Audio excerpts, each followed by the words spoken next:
아니네. 자, 이 평면좌표 내가 써야겠다.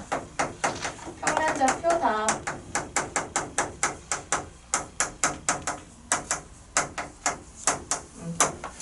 해놓고, 자, 진도를 이제 직선, 오늘은 진도 2회차 직선의 방정식 나가볼게요. 직선의 방정식은 우리가 중학교 때는 얘를 뭘로 배우냐면 1차 함수로 배워요. 근데 1차 함수는 직선의 방정식의 한 종류죠. 그죠? 자,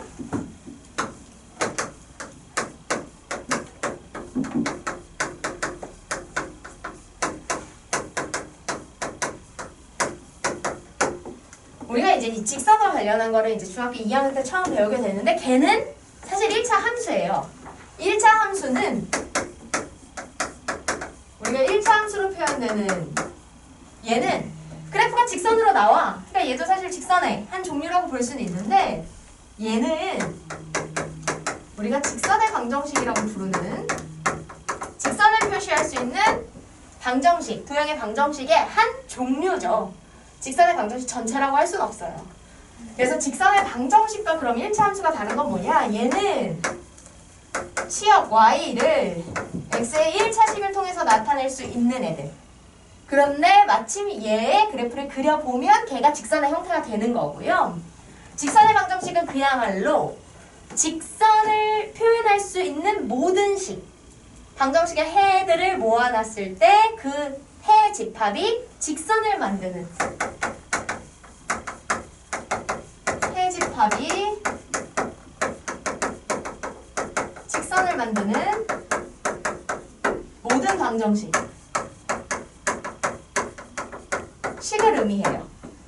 그래서 직선의 방정식이라고 하면 보통 우리가 이렇게 써서 중학교 때 이거 미지수가 두 개인 1차식 해가지고 얘와 직선 사이에 관계해서 배우잖아요. 막 연립방정식 해가지고 교점 구하고, 그쵸? 그 얘기입니다.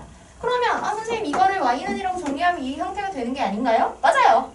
단 그건 뭐일 때? a, b가 0이 아닐 때. 그래서 x와 y가 모두 식의 그대로 유지가 될 때 정의역 x와 y 사이의 관계를 연결해 줄 수 있는 1차 함수의 형태가 되는 거고요. 그쵸? 그래서 여기에서 a가 0이 아니고 b가 0이 아닐 때 얘가 1차 함수의 형태로 직선을 만드는 직선의 방정식의 한 종류가 되는 거고요. 여기에서 이제 x나 y의 개수 하나가 0이 돼서 미지수, 변수가 x 또는 y 이렇게 하나만 남게 되면 걔들은 더 이상 1차 함수 혹은 함수가 아예 아닌 경우도 생기게 되는 거죠. 그렇죠? 그래서 a는 0인데 b는 0이 아닌 경우에는 x항이 사라져요. 그죠? 그러면 식의 꼴이 어떻게 되냐면 이렇게 되는 경우는 y는 이런 식으로 되거든요. 자, 일단 이건 함수예요, 아니에요? 함수가? 맞아요. 함수가 맞죠. 치역인 y가 하나의 값으로 정해지는 이런 함수를 우리가 상수함수라고 해요. 정의역인 x, 여기 변수 x에 의해서 y의 값이 계속 달라지는 게 아니고 그냥 y의 값이 계속 유지되는, 그 다음에 a가 0이 아니고 b가 0이면 이 경우는 x가 이런 식으로 정리가 되는데 이거가 함수가 아예 아니에요. 얘는 그야말로 함수도 뭣도 아닌 그냥 y축에 평행한 이런 직선을 만드는 식일 뿐이에요. 알겠죠? 그래서 그러니까 이런 얘기를 하는 이유는 우리가 고등에 오면 직선의 방정식 그러면 도형적인 직선만 생각할 수 있는 게 아니에요.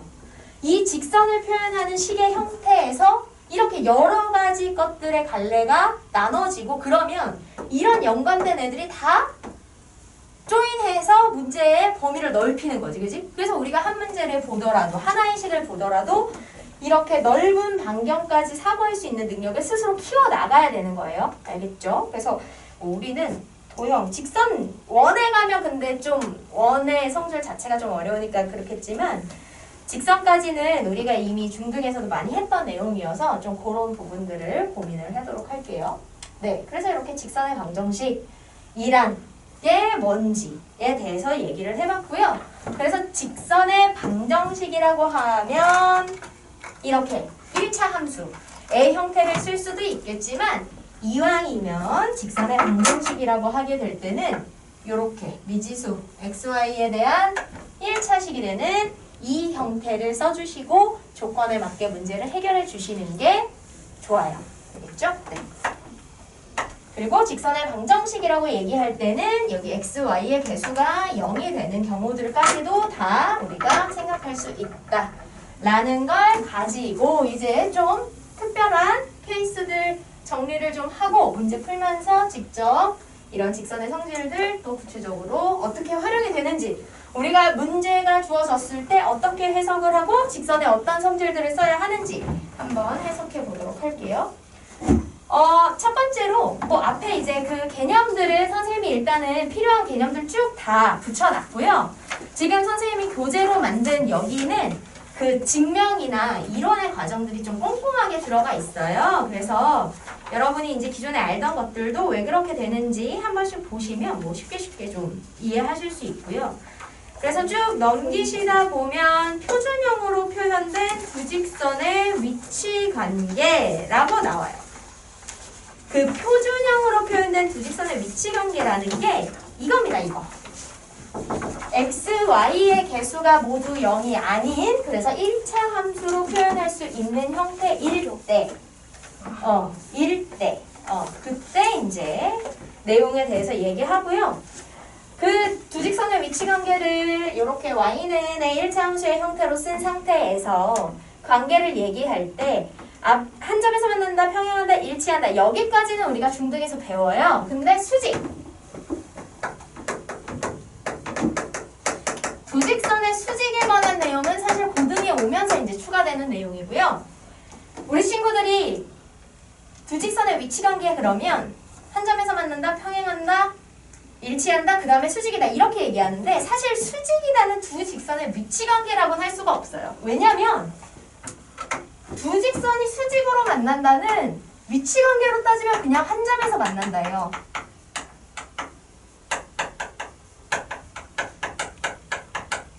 근데 그 한 점에서 만나는 형태가 마침 어떻게 된다?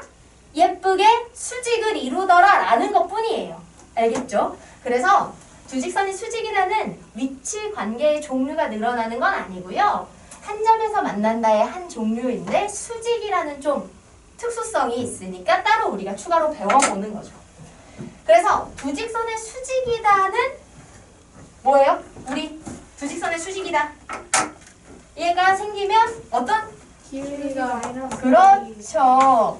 수직을 이루는 두 직선의 기울기의 곱이 마이너스 1이다. 그래서 우리가 요 내용을 배우고 나면 선들이 수직을 이룬다는 내용이 나오면 1등으로 생각해야 되는 게 바로 해당하는 성들을 선분이 주어지더라도 그 선분을 일부러 가지게 되는 직선으로 확장했을 때 내가 식을 구할 수 있다면 기울기의 곱이 마이너스 1이 된다는 성질을 써먹어야겠다.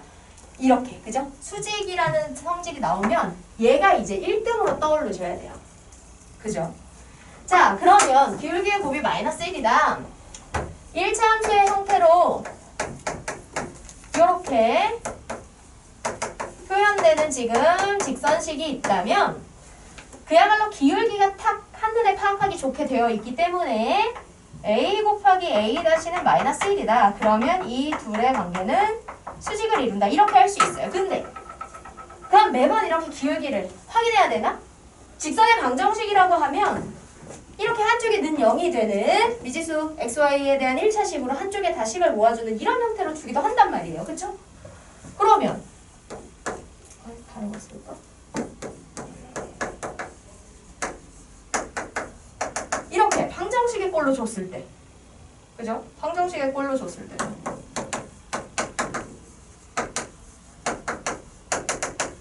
이렇게 줬을 때 어떻게 해야 돼요? 응?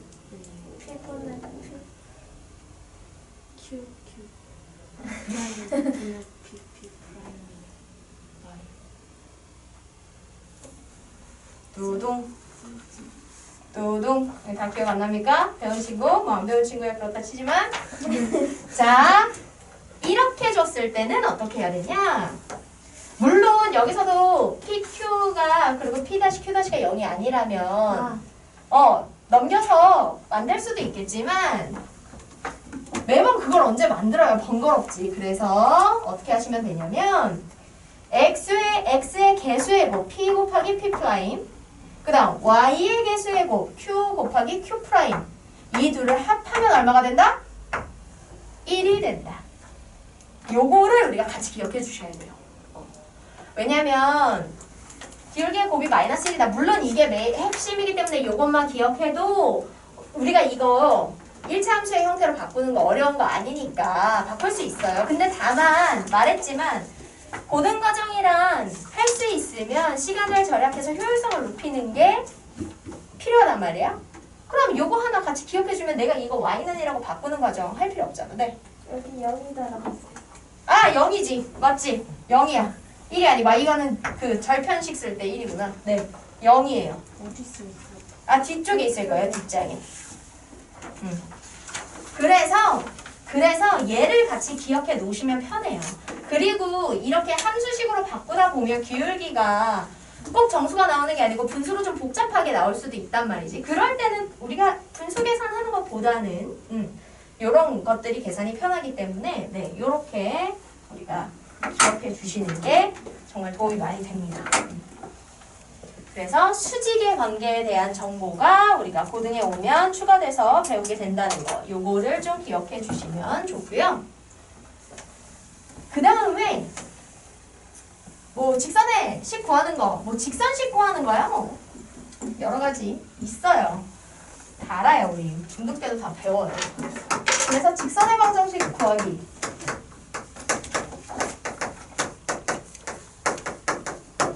직선의 방정식 구하는 건 개념으로는 좀 앞쪽에 있는데요.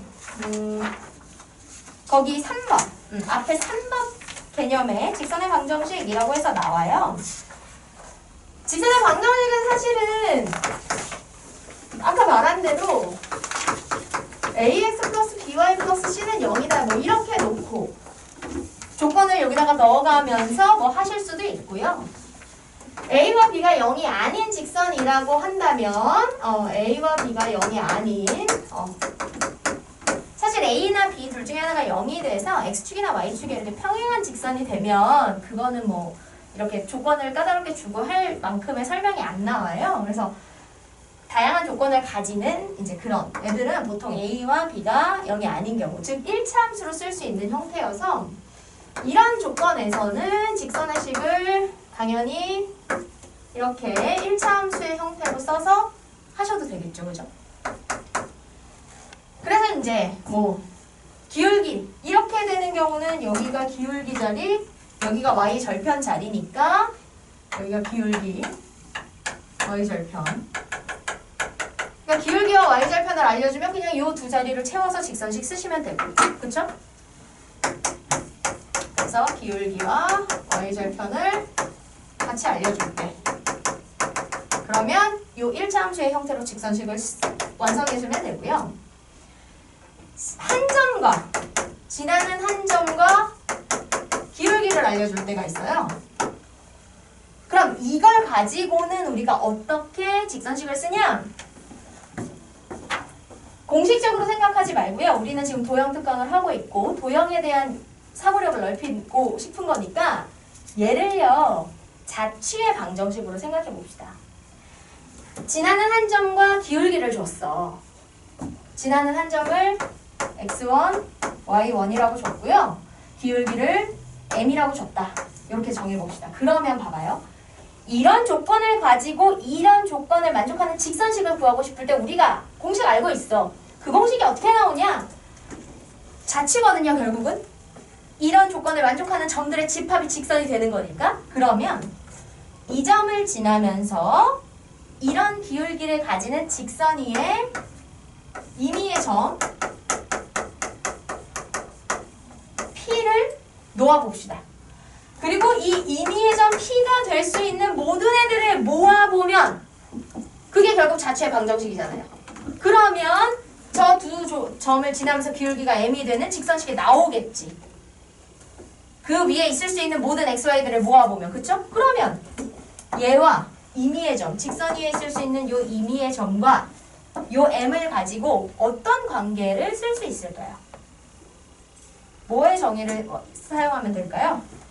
얘들의 관계를 엮어주고 싶을 때 어쨌든 지금 이게 다 한 직선에 대한 얘기를 하고 있는 거니까 얘도 직선 위의 점, 얘도 직선 위의 점, 얘는 그 직선의 기울기래요.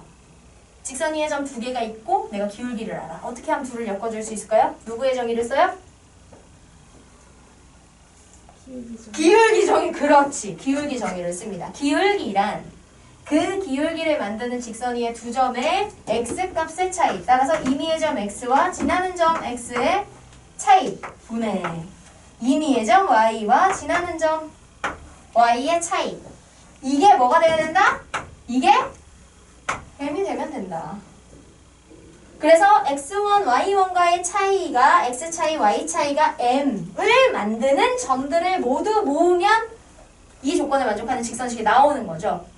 그래서 우리가 지나는 한 점과 기울기를 알 때라고 하면 얘를 이쪽으로 넘겨서 붙이면 이 y에서 지나는 점의 y좌표 빼고 x에서 지나는 점의 x좌표 뺀 다음에 기울기는 x의 개수가 돼야 되니까 여기 x의 항들의 전체 기울기를 곱해주면 된다. 이 식이 나오는 이유가 바로 이런 원리인 거예요. 되겠죠? 되겠죠? 네. 그래서 우리가 이제 배운 범위 안에서 설명이 가능해집니다. 자, 또 우리한테 많이 주는 게 지나는 두 점을 알려주고 이 두 점을 지나는 직선식을 구해라. 그죠? 자, 이거는 사실 2번과 같은 거예요. 왜죠? 직선이 지나는 두 점을 알면 이 두 점을 이용해서 우리가 기울기를 구할 수 있어요. 그렇죠. 그러면 지나는 두 점 중에 한 점과 두 점을 통해서 얻어낸 기울기를 이용하면 얘를 쓸 수 있죠. 그죠? 그래서 지나는 두 점을 x1, y1, x2, y2라고 하면 이 기울기는 x1-x2분의 y1-y2 이렇게 되니까 요 공식에서 m자리를 얘로 바꿔 넣으면 똑같이 되는 거예요. 맞아요? 그리고 지나는 점 y1, x1 자리에 들어갔던 애들은 알려준 두 개 중에 아무거나 하나 쓰면 되는 거지. 괜찮아요? 괜찮아요? 네. 야. 이렇게 해주시면 됩니다. 근데 여기까지는 중딩 때 배워요. 하고 싶은 건 이거죠.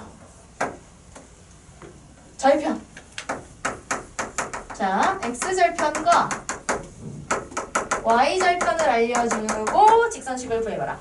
x절편, y절편은 얘들아 이렇게 우리가 이제 친구들이 용어적인 부분에서 좀 가끔 헷갈려하는 경우가 있는데 x절편은 x축과 만날 때 그 점의 값, 그러니까 x값 그 자체만 의미하는 거고 y절편은 y축과 만날 때 그 자리의 값, 즉 y값 그 자체만 의미하는 거예요. 그래서 x절편을 뭐 p, 0 이렇게 쓸 때는 x절편의 좌표 이렇게 되는 거지. 그래서 x절편이 a다라고 주면 x축과 만날 때 그 자리의 값이 a란 얘기고 x절편의 좌표 이렇게 얘기해야 a, 0이라고 쓰는 거예요. 그러니까 문제에서 우리가 답을 구할 때도 그래요. 뭐 x절편을 구해라 그러면 이 a만 딱 쓰시면 되는 거고요. x절편의 좌표를 구해라 그러면 이렇게 좌표의 형태로 쓰셔야 되는 거예요. 문제에서 요구한 답을 써야 되기 때문에 x절편이니까 뭐 이거 써도 맞지 않아? 틀린 건 아니지만 문제에서 요구한 게 분명히 아니죠. 그죠? 틀릴 수 있어요. 자, y절편을 b라고 하면 그럼 y절편의 좌표라고 했을 때 이게 0, b 이렇게 되는 거예요. 자, 그럼 이렇게 절편을 알려주고 이것들을 절편으로 갖는 직선식을 구해라. 얘는 3번이랑 같죠? 왜냐면 x절편, y절편도 직선이 마침 축과 만나서 좀 눈에 띄는 점일 뿐이지 어쨌든 직선이 지나는 그냥 두 점이잖아요. 그럼 두 점의 좌표 가지고 기울기 만들고 심지어 여기 y절편은 있으니까 우리 이렇게 1차식 쓸 거면 이 자리는 그냥 채워지는 거잖아. 그죠? 그렇게 하시면 돼요. 근데 문제는 고등에 오면 이 절편을 알려줬을 때 이 절편을 가지고 쓰는 식을 바로 하나 배워요. 그게 뭐냐? x절편, y절편을 알 때 얘네 둘을 가지고 직선식을 바로 쓰는 게 x절편분의 x, y절편분의 y. 합이 1이다. 아까 여기 1이 헷갈려서 저기다 1 썼잖아. 여기가 1이다. 이렇게 되는 이식. 근데 이 식이 어디 뜬금없는 데서 나온 게 아니고요. 이 두 점을 지나려면 기울기가 a-0분의 -b예요. 그죠? 그래서 그거를 마이너스 a분의 bx, y절편 b니까 b 이렇게 쓰고 얘를 그냥 x, y가 한쪽에 오게 상수항이 1이 되게 정리하면 얘가 나와요. 그냥. 딴 게 아니고. 실제로 해보면 이걸 해보시면 여기 y는 마이너스 a분의 bx 플러스 b 여기에서 얘 b를 한 번에 나누면 b분의 y는 마이너스 a분의 x 플러스 1 이렇게 되고 얘 넘기면 이렇게 되죠? 그러면 절편을 가지고 그리고 그 절편과 연관된 문자로 바로 식을 이렇게 예쁘게 쓸 수 있는 즉 절편이 y절편뿐만 아니고 x절편까지 한눈에 탁 따로 구하지 않아도 확인이 되는 식이 나오잖아요. 그죠? 그래서 이제 절편을 가지고 혹은 절편이 필요한 두드러지는 게 필요한 형태는 이렇게 식을 쓰면 된다 하는 건데 뭐 이걸 굳이 알아야 되나 싶은데 문제는 고등학교 때 이렇게 절편을 이용해서 쓰는 요식을 추가로 알려준 다음에 애초에 아예 이 식의 형태를 주고 이 형태에서 얘와 얘가 x절편, y절편임을 탁 눈치를 채게 이거 배웠잖아. 이 식의 형태 주어지면 얘 A, B가 의미하는 게 뭔지 너네 알지? 이렇게 의도를 아예 가지고 물어보는 문제들이 나와요. 그러면서 그 문제들을 빠르고 신속하게 풀어내려면 이 식의 형태의 의미를 알아야 되겠죠. 그죠? 그래서 얘는 이 식의 형태 자체를 기억해 주는 게 도움이 됩니다. 네. 그래서 직선에서 중요한 포인트는 이 정도. 네, 이 정도. 나머지는 이제 응용적인 부분들 우리가 문제를 풀면서 하면 될 것 같고요. 요거 하나. 고등에서 우리 이제 여러 가지 직선에 관련된 공식들만 배우는 중에 나머지는 뭐 따로 특별한 건 없는데 점직선 거리라고 부르죠. 점과 직선 사이의 거리 구하는 식 한 번만 정리해보고 갈게요. 자, 뭐냐면 점과 직선 거리. 자, 직선식을 이렇게 방정식의 형태로 주고 AX 써있네? 3개 쓰기가 힘든데? AX, BY 직선식을 이렇게 방정식의 형태로 주고 얘와 그 다음에 점 X1, Y1이 이렇게 있어. X1, Y1이라는 점이 이렇게 있을 때 이 점에서부터 해당하는 식에 의해서 생기는 직선까지의 거리. 거리라고 하는 건 항상 최단거리를 의미하고 우리가 점에서부터 직선까지의 거리라고 하면 어떻게 해야 최단거리로 가요? 이 점에서 직선을 향해서 수선의 발을 내리고 그죠? 이 점으로부터 수선의 발까지의 이 길이를 측정하는 것이 바로 점에서 직선까지의 거리라고 우리가 불러요. 그리고 이 거리를 구하는 공식을 배우죠. 자, D는 주어진 지금 거리를 구하고 싶은 대상인 직선의 x개수, y개수의 제곱의 합 루트 분의 자, 문제에는 직선식을 통째로 씁니다. 근데 절대값 안에 넣어서 왜냐하면 거리를 구하고 있는 거기 때문에 거리가 마이너스로 나오면 안 되잖아요. 그래서 플러스가 나올 수 있게 절대값을 써주시고요. 이 직선식을 이 절대값 안에 그대로 쓸 건데 그때 x와 y 자리에 직선과의 거리를 구하는 점의 좌표를 대입해서 즉 ax1 플러스 by1 플러스 c 이렇게는 0을 빼고 식만 써주시면 됩니다. 그쵸? 요게 점직선 거리식. 엄청 많이 쓰죠. 우리 고등학교 과정에서, 고등과정에서 요거 배우고 나면 진짜 많이 써요. 이 직선 단원뿐만 아니고 뒤에 원에서도, 이동에서도, 뭐 그 이후의 단원에서도 워낙 많이 응용되는 식이기 때문에 기억해 주시면 됩니다. 요건 뭐 그냥 공식이라서 네, 기억하시면 돼요. 고등학교에서 배우는 여러 가지 원리들 중에서 증명이 필요한 과정들이 있고요. 왜냐면 그 증명 자체가 그 이론을 쓰는 어떤 풀이나 해법에 같이 쓰이는 그런 문제들은 증명의 과정이 필요해요. 근데 이런 결론이 나와서 어떤 이 공식을 써야 되는 관계가 확인이 되면 그냥 얘만 딱 쓰면 되는 이런 애들은, 물론 처음에는 증명을 해보는 것도 나쁘진 않지만 어차피 그 증명의 과정이 그렇게 크게 막 의미 있는 과정이 아니어서 그런 것들은 관계와 이 공식을 쓰게 되는 관계의 조건을 명확하게 기억하고 그 조건에서 얘를 딱 쓰면 된다. 그것까지만 바로바로 결론으로 이어가 주시면 돼요. 우리가 이걸 이용해서 그 다음에 9번 개념 보시면 뭐가 나오냐면, 이걸 이용해서 이거의 응용으로 평행한 직선 사이의 거리를 구해요. 근데 우리 생각보다 우리 친구들이 이 평행한 직선 사이의 거리를 잘 까먹어요, 매번. 자, 이 원리를 어떻게 쓰는 거냐? 평행을 이루고 있는 두 직선이 있고, 근데 이 사이의 거리를 구해보고 싶다. 자, 근데 평행한 애들은 이렇게 서로에게 수직이 되는 이렇게 수직거리를 해봤을 때 평행하다. 간격이 일정하잖아요. 그래서 어디에서 이렇게 둘 사이의 수직거리를 측정해도 그 길이가 항상 일정하죠. 그래서 평행한 직선의 사이의 수직거리를 구하는 원리를 저 점직선 거리를 이용해서 쓰게 되는데, 왜 어떻게 이용해서 쓰게 되냐면, 평행을 이루는 직선 중에 한쪽에서 아무 점이나 잡아요. 여기서 아무 점이나 잡는다는 건 이런 거예요. 얘 직선식을 ax 플러스 by 플러스 c는 0이다라고 주고, 얘 직선식을 a-x 플러스 b-y 플러스 c-는 0이다라고 줬을 때, 내가 한 점을 잡을 직선의 식에 그야말로 x, y에 아무거나 내가 넣고 계산하는 거예요. 예를 들어 x에 1 넣고 계산해서 그때 나오는 y 구해서 그 점을 한 점으로, 그죠? x, y 세트가 한 점이니까 한 점으로 구해요.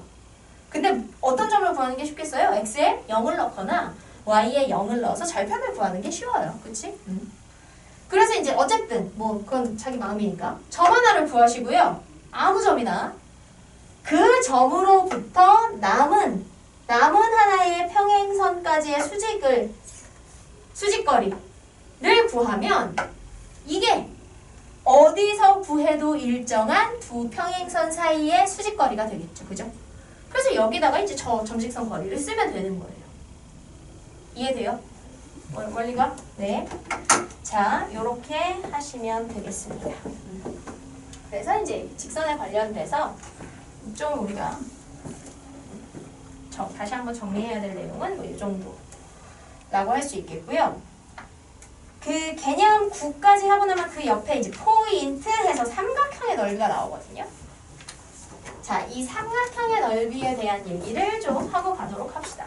삼각형의 넓이가 왜 직선에 나오냐면 결국은 뭐예요? 이렇게 어느 두 직선이 모두 하나의 교점을 만드는 직선 3개가 만나면 삼각형이 생기잖아요. 그래서 삼각형의 넓이를 직선과 연관해서 이제 이렇게 많이 나오게 됩니다. 자, 어떻게 하는지 한번 해보도록 할게요.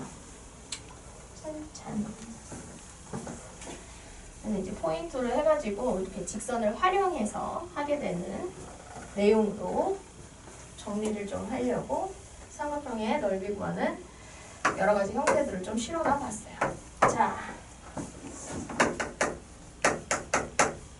포인트, 삼각형의 넓이.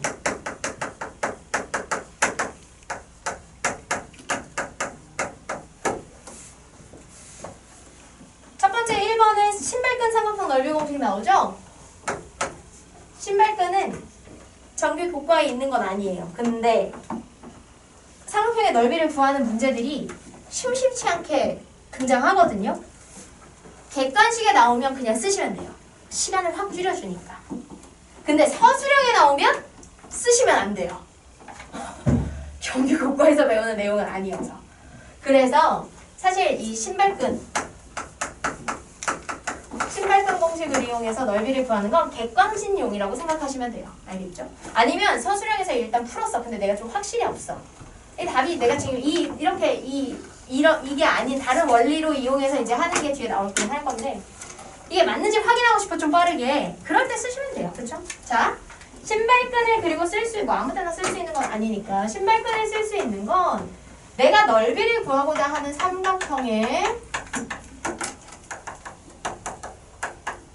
세 꼭지점 왜 좌표를 알려줬을 때만 구할 수 있죠. 그래서 저 세 삼각 넓이를 구하고자 하는 꼭지점 3개의 좌표를 가지고 넓이를 구하는 거예요. 자, 세 꼭지점의 좌표를 x1, y1, x2, y2, x3, y3라고 하여 볼게요.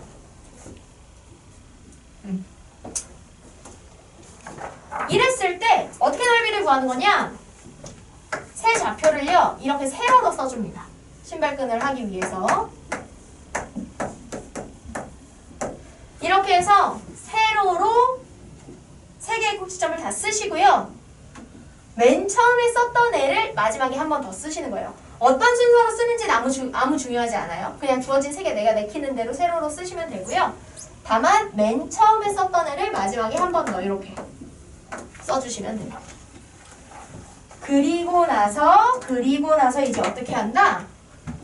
대각선으로 한 칸 차이 나는 대각선의 위치끼리 연결해서 곱합니다. 그러면 x1, y2, x2, y3, x3, y1 이렇게 곱해지고 같은 방향으로 곱한 애들끼리는 다 더해요. 이렇게. 그래서 한 덩어리를 만들어 주십니다. 자, 그래서 한쪽 방향의 대각선으로 짝이 되는 애들 다 곱하고 더했으면 대각선이 반대쪽으로도 가능하잖아요. 그럼 이렇게 반대쪽으로도 곱하시면 돼요. 그래서 반대쪽으로 다 곱하시면 x2, y1, x3, y2, 그 다음 x1, y3 해서 같은 방향으로 곱한, 분홍색 방향으로 곱한 애들도 다 더해서 하시면 되고요.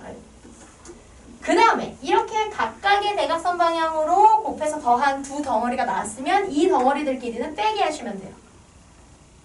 그리고 우리가 넓이를 계산하는 중이기 때문에 이 빼기를 통해서 둘 중에 누가 크게 될지 모르잖아요.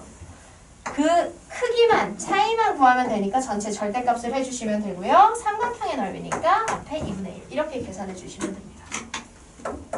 이게 신발끈. 여기 이렇게 곱하는 가운데 이렇게 X자로 크로스되는 게 신발끈 같다 그래서 얘를 신발끈 공식이라고 부르는 거예요.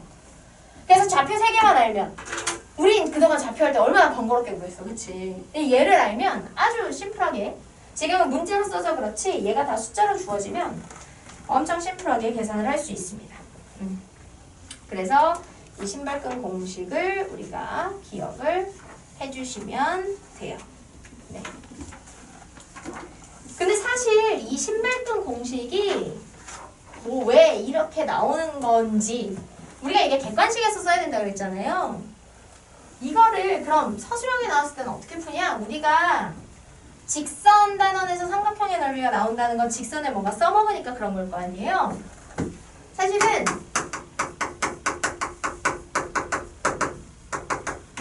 삼각형의 넓이를 구해야 하는 아주 딱 정석적인 원리는 삼각형이 이렇게 주어지고 좌표가 x1, y1, x2, y2, x3, y3 이렇게 됐을 때 원리적으로 우리가 배운 그 이론적인 내용들을 가지고 풀자면 어떻게 하는 거냐면 좌표 3개를 다 아니까요. 저 좌표들을 이용해서 3변 중에 내가 밑변으로 할 한 변을 정합니다. 그래서 밑변으로 한 한 변을 정했으면 일단 밑변의 길이 구해요. 자, 밑변 길이는 그 밑변의 양 끝점이 되는 애들의 좌표를 아니까 지난 시간에 했던 두 점 사이 거리 쓰시면 되고요. 그 다음에 그러면 하나 밑변을 정했으면 남은 꼭지점, 마주보는 꼭지점에서 내가 밑변으로 줄어는 여기까지의 이 수직거리, 얘를 높이로 구하셔야 되거든요. 그런데 이 h를 어떻게 구할 거냐? 이게 관건인데 방금 우리가 배웠죠. 뭐? BC는 선분은 어차피 직선의 일부잖아요. 그죠? BC를 지나는 직선식을 우리가 구할 수 있고, 그러면 직선이고 얘는 점. 근데 둘 사이의 수직거리, 점과 직선 사이의 거리 구하면 되잖아요. 그쵸? 따라서 이 높이를 구하기 위해서는 밑변으로 잡은 BC의 직선의 방정식, 직선이 포함되는 직선의 방정식을 구하셔야 되고요. 그 다음에 그 밑변까지의 높이를 구하기 위해서 직선 BC와 A, 점 A 얘 점직선 거리식, 이걸 쓰셔야 돼요. 그러면 얘가 높이 H가 되는 거죠. 그래서 그럼 1번에서 밑변이 나왔고 3번에서 높이가 나오니까 1번과 2번, 3번의 결과를 밑변 곱하기 높이 해서 2분의 1 계산하시면 되고요. 그 포인트 1번 박스에 보시면 아래 해설이라고 나와 있는데 그 해설이 이 과정을 하는 거예요. 그리고 실제로 이 과정을 해서 정리해 보면 나오는 게 얘인 거야. 이해됩니까? 근데 서술형에서는 애초에 이 과정을 이렇게 이거를 쓰게끔 이렇게 그 소번호 단계를 이렇게 줄 거예요. 그러니까 이렇게 하는 방법도 충분히 익혀 놓으셔야 되고요. 원리도 아셔야 되고요. 근데 말했지만 객관식에서는 빨리 답만 탁 내면 되니까 그때는 이것의 일반화된 공식인 신발끈 공식 얘를 쓰시면 되는 거예요. 됩니까? 돼요? 아주 편리하죠. 그래서 이거를 쓰게 되면, 근데 원리는 이거라는 걸 알고 계셔야 돼요. 알고 있어야 얘를 이용해서 문제를 풀게끔 뭐 이렇게 과정 주고 이렇게 빈칸 가나다 뭐 채우는 문제라든지 실제로 얘를 서술형에서 묻는 문제라든지 이런 것들을 해결하실 수가 있어요. 네, 꼭 기억해 주셔야 됩니다. 넓이를 구하는 원리, 요거 중요해요. 잘 쓰입니다.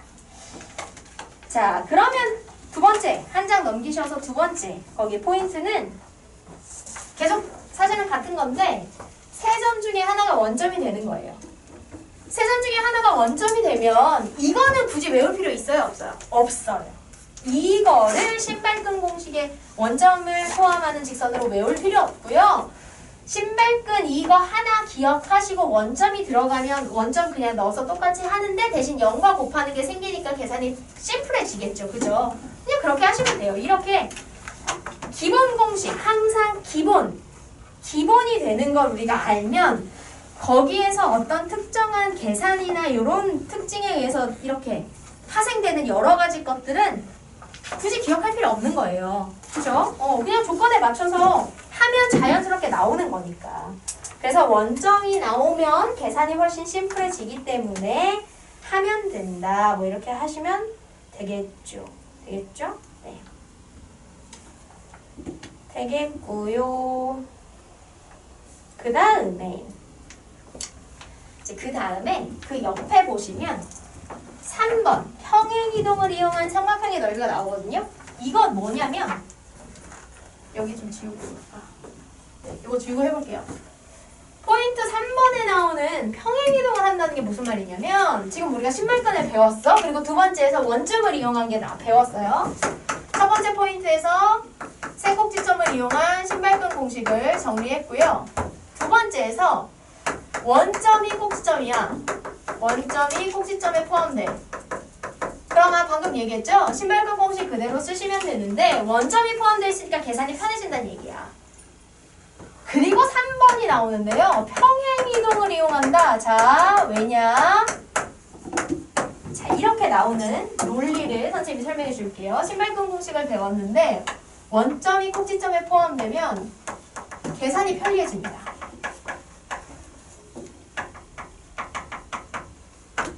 맞아요? 그런데 그럼 여기 평행이동은 도대체 왜 나오는 거냐? 삼각형이 이렇게 주어져 있었어.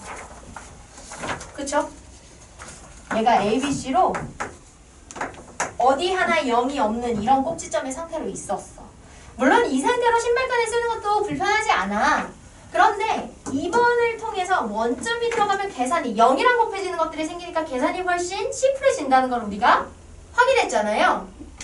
그러니까 아니 도형이 이렇게 있을 때 평행이동이란 쉐입, 모양은 전혀 건드리지 않고 위치만 그대로 밀어주는 거잖아. 그러면 내가 구체적인 지금 이렇게 오리지널로 주어진 상태에서의 어떤 특정한 위치나 점을 구하고 싶은 게 아니고 그냥 이 오리지널 상태에서 이 면적에 대한 걸 구하고 싶어. 그러면 얘를 평행이동한들 그건 변해요 안 변해요? 안 변하죠? 그런데 얘를 평행이동해서 꼭지점 하나가 원점이 되면 신발끈을 쓰더라도 어때요? 계산이 훨씬 편리해진다 이 얘기예요. 그래서 어떻게 하는 거냐면 예를 들어 얘를 x1, y1 얘를 x2, y2 이거 평행이동 하는 게 더 번거롭지 않겠어요? 근데 이게 이제 편리할 수 있는 경우는 언제냐면 주어진 좌표값이 너무 지저분한 거야. 막 분수로 나오거나 뭐 그러면은 그럴 수 있죠. 그쵸? 네. 아무튼 이렇게 돼 있어. 그러면 꼭지점 중에 하나를 원점으로 옮긴 애를 정해요. 그리고 걔를 옮기는 거야. 그럼 C를 이쪽으로 이렇게 옮겨서 여기를 C 다시로 잡으면 나머지들도 그대로 옮기면 되니까 평행한 상태가 유지되면서 이렇게 오이씨 안 되는데 네 이렇게 그려지겠죠. 왜 평행이동한 것 같은 느낌이 안 드는 거죠? 기분 탓이겠지? 네 아무튼 네 아니야 기분 탓이야. 자 그러면 얼만큼 평행이동하는 거예요?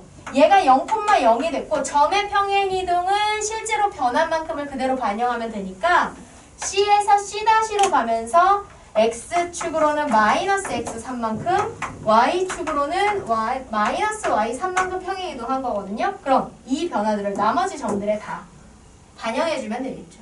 그래서 얘는 X1 마이너스 X3이 되고 Y1 마이너스 Y3이 되고 얘는 X2 마이너스 X3, Y2 마이너스 Y3의 B'가 이렇게 나오는 거예요. 그러면 얘랑 얘 하나가 원점이 포함됐으니까 계산하기가 심플해져서 요거 원점을 포함할 때의 신발끈을 쓸 수 있게 되니 뭐 좀 편리하다 이런 건데